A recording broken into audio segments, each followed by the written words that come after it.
see how we can insert a landscape page in a continuous portrait pages. So now if you can see, sometimes it is required to present the data in the landscape format in a continuous portrait form.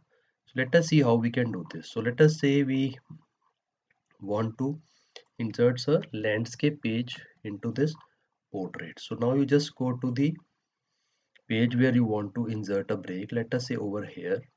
So in this page layout, go to the breaks, insert next page section break.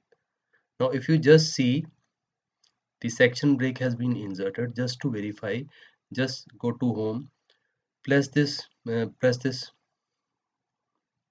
highlighter over here, and then you can change the layout after the section break. So you go to the page layout, orientation, landscape. Now if you see, the pages will be now in the landscape mode. But if you want only one page to be in the landscape, so here you just insert another section break, go to breaks, next page section break, and here you can just change the orientation to the portrait. Now if you see the entire document, there is one page which is in the